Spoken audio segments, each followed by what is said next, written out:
अस्सलामुअलैकुम। मेरा नाम है आयशा नवाजिश और आप देख रहे हैं हमारा channel Excel Studies Centre. Students, आज की इस वीडियो में मैं आपको बताऊंगी कि 9th क्लास में आपने अपने पेपर को कैसे अटेम्प्ट करना है और प्रेजेंट करना है और डिफरेंट क्वेश्चंस की लेंथ कितनी होनी चाहिए। इससे पहले मैं आपको 10th क्लास के भी कंप्लीट पेपर प्रेजेंटेशन आपके साथ शेयर कर चुकी हूँ, जिसमें स्टूडेंट्स ने मुझसे कहा था कि 9th क्लास की पेपर प्रेजेंटेशन भी शेयर करें। तो मैंने आज की ये वीडियो 9th क्लास की, इस वीडियो में 9th क्लास की पेपर प्रेजेंटेशन को बताऊंगी और कैसे इसको अटेम्प्ट करना है ये सारा हम डिस्कस करेंगे।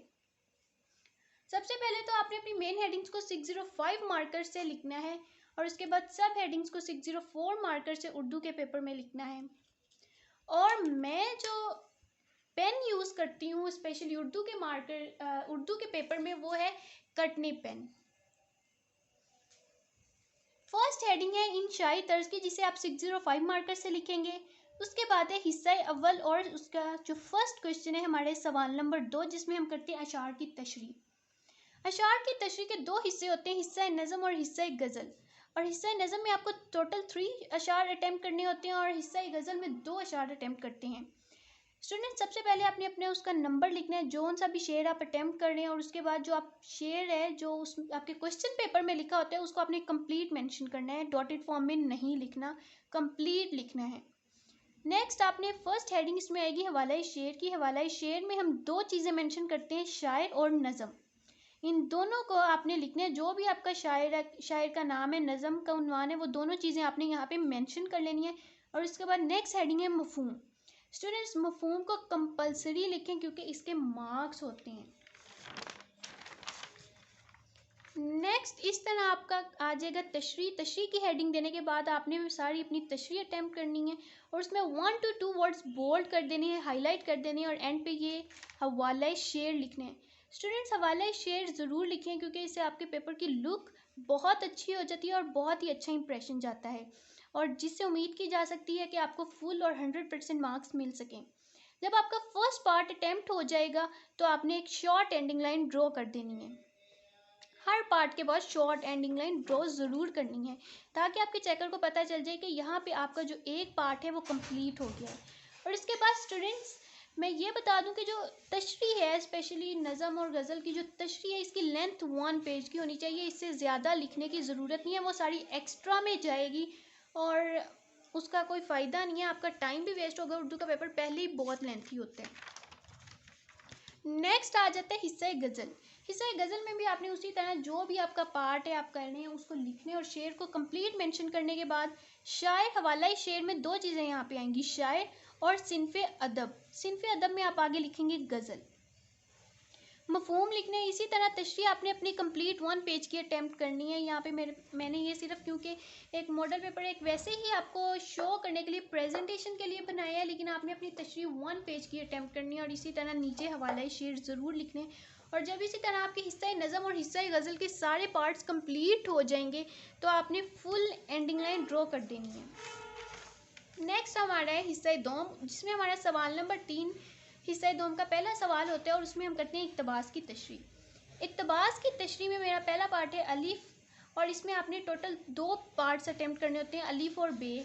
और अब इक्तबास की तशरीह में सबसे पहले अलिफ पार्ट लिखने के बाद इक्तबास को मैं अपना डॉटेड फॉर्म में लिख लूँगी और फिर हवाला मतन, और इसमें हम 2 चीज़ें मेंशन करेंगे, सबक का उन्वान और मुसन्निफ़ का नाम। ये जो सारी सब हेडिंग्स है ये मैं 604 मार्कर से लिख रही हूँ और जो मेन हेडिंग्स है वो 605 मार्कर से लिख रही हूँ, और इन सारों को अंडरलाइन करते जाने। फिर आ जाते हैं खत कुशीदा अल्फाज के मानी। इनमें अल्फाज मानी लिखने हैं आपने और उनका मीनिंग वगैरह लिखने के बाद नेक्स्ट आ जाते हैं तशरीह। तशरीह को आपने अटैम्प्ट करना है, जैसे भी ये मैंने डॉटेड फॉर्म में थोड़ा सा पार्ट लिखे है, आपने इसको कंप्लीट इसे भी अटैम्प्ट करने के बाद हाफ ये शॉर्ट एंडिंग लाइन लगा देनी है। इसी तरह आप अपना नेक्स्ट पार्ट अटैम्प्ट करेंगे, उसमें सेम तरीके से इक्तबास, हवाला मतन, सबक का उन्वान वगैरह सारा कुछ लिखने के बाद अल्फाज मानी लिखेंगे। अल्फाज मानी लिखने के बाद इसको भी आपने अटैम्प्ट करने, आपकी जितनी भी 1 पेज की, ये भी आपका टोटल ये जो आपका हेडर और ये सारा अगर मैं शामिल करूँ आपकी सारी तशरीह 2 पेजेस की तक जा सकती है। इक्तबास की तशरीह इससे ज़्यादा एक्सीड नहीं होनी चाहिए। और जब आप अपने दोनों पार्ट्स को अटैम्प्ट कर लेंगे तो फुल एंडिंग लाइन ड्रॉ करेंगे। नेक्स्ट है मेरा सवाल नंबर 4, सवालात के जवाबात। ये मुख्तसर सवालात के जवाबात होते हैं जिसमें आप अपना पार्ट जो भी है 1 2 3 4 जो भी पार्ट है वो मेंशन करें और उसकी जो हेडिंग है वो आप उसका कंप्लीट क्वेश्चन लिखने की बजाय उसकी मेन जो हेडिंग है वो लिख दें जो उसका कीवर्ड है सेंटर में हेडिंग के तौर पे।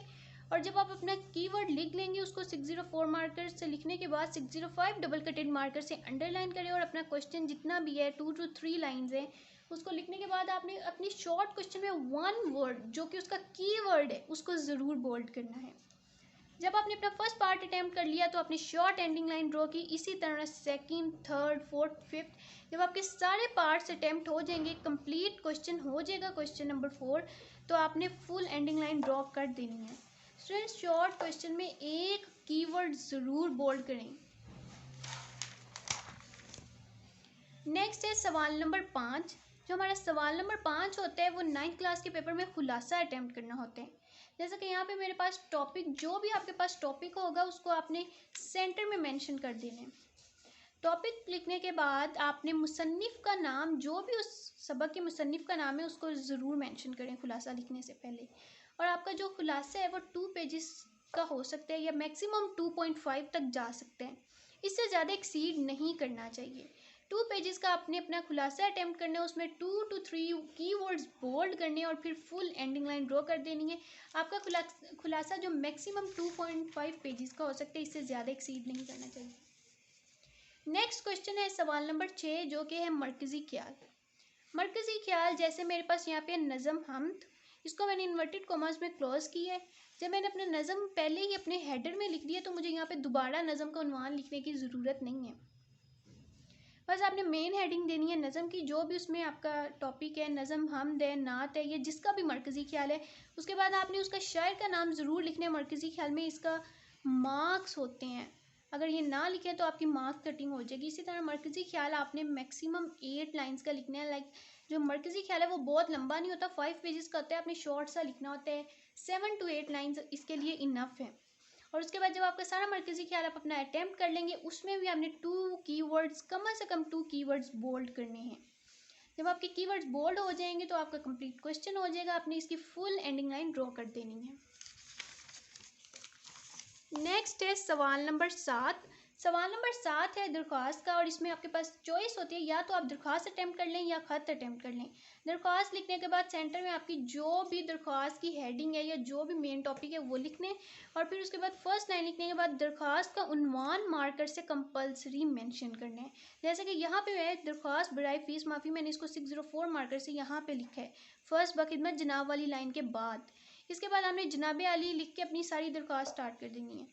स्टूडेंट्स दरख्वास्त की जहाँ तक लेंथ की बात है तो वो 1 पेज से ज़्यादा नहीं होनी चाहिए। दरख्वास्त आपकी 1 पेज की होनी चाहिए और 1 पैराग्राफ हो। दरख्वास्त में 2-3 डिफरेंट पैराग्राफ्स बनाने की बिल्कुल भी ज़रूरत नहीं है, 1 पैराग्राफ और 1 पेज। इसी तरह फिर दरख्वास्त की जो एंडिंग की बात करें तो आपने अपनी डेट को कंप्लीट डेट मेंशन करनी है प्रॉपर। राइट साइड पे डेट मेंशन होगी और लेफ्ट साइड पे आप अपना लिखेंगे दरख्वास्त गुजार, आपका ताबे फरमान शगीद, और यहाँ पे लिखेंगे अलिफ बेजीम। इधर आपने अपना नेम मेंशन नहीं करना। और जब फुल क्वेश्चन अटैम्प्ट हो जाएगा तो आप एंड पे फुल एंडिंग लाइन ड्रॉ कर देंगे। नेक्स्ट है खत। स्टूडेंट मैंने आपको बताया कि जो सवाल नंबर 7 है उसमें चॉइस होती है खत या दरख्वास्त में। अगर आप खत लिखना चाहते हैं तो खत की भी इसी तरह मेन हेडिंग देनी है, उसका टॉपिक लिखना है, फिर लिखना है इम्तिहानी मरकज़, डेट कंप्लीट राइट साइड पे। प्यारी बहन अस्सलाम वालेकुम, ये वाली जो चीज़ है ये आप मार्कर से लिखेंगे और फिर आपने अपना खत स्टार्ट कर देना है। खत आपका 1.5 पेजेस का हो सकता है, इससे ज़्यादा नहीं होना चाहिए, 1.5 मैक्सिमम 2। लेकिन खत में आप कोशिश करें कि आपके 2 पैराग्राफ्स बन जाए, 1 और 2 अलग-अलग 2 पैराग्राफ्स होने चाहिए खत में। जब आपकी खत की एंडिंग हो जाएगी वस्सलाम आपकी बहन, इधर भी आपने अपना नाम नहीं लिखना, अलिफ बे जीम, और इसी तरह ही इसको लिखना है। नेक्स्ट है हमारा सवाल नंबर 7। सवाल नंबर 7 है कहानी। अब कहानी का जो भी आपका टॉपिक है उसको अपने सेंटर में लिखने के बाद स्टार्ट कर देना है। कहानी के इसी तरह सवाल नंबर 8 में भी आपके पास ऑप्शन होता है, या तो आप कहानी लिख लें या तो आप मुकालमा लिख लें। कहानी आपकी 1.5 पेज की हो सकती है, मैक्सिमम 2, इससे ज़्यादा एक्सीड नहीं करनी चाहिए, वो सारी एक्स्ट्रा होगी और आपका टाइम भी वेस्ट होगा। इसके बाद नतीजा है, नतीजा में आपने जो भी आपका होगा उसको आपने 604 मार्कर से लिखना है। नतीजा की हेडिंग कंपलसरी देनी है ताकि वो प्रोमिनेंट हो जाए। और जब क्वेश्चन ये कंप्लीट हो जाएगा तो इसकी हमने कंप्लीट एंडिंग लाइन ड्रॉ करनी है। नेक्स्ट क्वेश्चन है हमारा क्वेश्चन नंबर जो 8 है मुकालमा। मैं आपको बताऊंगी कि कैसे अटेम्प्ट करना है मुकालमा की। अपनी हेडिंग देने के बाद दुकानदार और जैसे कि खरीदार के दरमियान मैंने इसको इन्वर्टेड कॉमास में अपनी इस मेन हेडिंग को, ताकि प्रोमिनेंट हो जाए कि हम किन दो के दरमियान लिख रहे हैं, किन शख्सियात के दरमियान लिख रहे हैं। पस मंज़र लिखने मार्कर से एक छोटा सा कि जो भी उसका बैकग्राउंड, जैसे कि यहाँ पे एक खरीदार दुकान में दाखिल होता है। उसके बाद स्टूडेंट सबसे इंपॉर्टेंट बात मुकालमे में, जहाँ पे मैंने खरीदार और दुकानदार लिखा है वहाँ पे आप नेम मेंशंस कर देते हैं। नेम्स नहीं लिखने, सिर्फ जैसे खरीदार दुकानदार, इसी तरह आपने अपना मुकालमा लिखना है। अगर मरीज़ और तबीब है तो उसमें मरीज़ और तबीब ही लिखना है, नेम मेंशंस नहीं करने मुकालमे में। ये मैंने सारा मुकालमा जब कंप्लीट कर लिया तो मैंने एंड पे दोबारा एक एंडिंग लाइन लिखी है जिससे मेरा मुकालमा क्लोज हो गया है। जैसे कि खरीदार खुदाहाफिज कहकर अपने घर की तरफ चल पड़ता है, ये मैंने अपने मुकालमे को क्लोज कर दिया। तो ये बहुत ही इम्पोर्टेंट है जिसको आप मार्कर से लिखेंगे प्रोमिनेंट करके। आपका जो मुकालमे की लेंथ है वो मैक्सिमम 2.5 पेज हो सकती है, लेकिन 2 पेजेस का मुकालमा काफ़ी है। ये मैंने 2 पेजेस का लिखा है और इतना आपके लिए काफ़ी है, इससे 5 मार्क्स आपको कंप्लीट मिल जाएंगे। जो 9th क्लास के पेपर का लास्ट क्वेश्चन है वो है जो हम ज़रबुल इमसाल जो कंप्लीट होते हैं, उन्होंने आपको आगे दिया होता है डॉटेड फॉर्म में लाइन दी होती है, उसको आपने कंप्लीट करना होता है।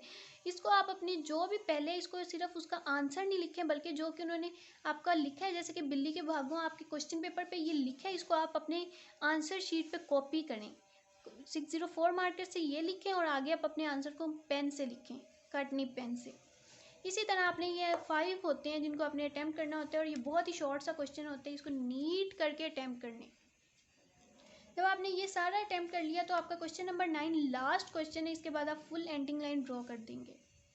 जी तो स्टूडेंट्स, ये थी हमारी आज की वीडियो जिसमें मैंने 9th क्लास की कंप्लीट पेपर प्रेजेंटेशन आपके साथ शेयर की। उम्मीद करती हूँ कि आपको आज की ये वीडियो पसंद आई होगी, और अगर आप इस तरह की मज़ीद वीडियोस देखना चाहते हैं तो हमारे चैनल एक्सेल स्टडीज सेंटर को लाइक करें, सब्सक्राइब करें और बेल आइकन को प्रेस करें। Thank you. अल्लाह हाफिज़।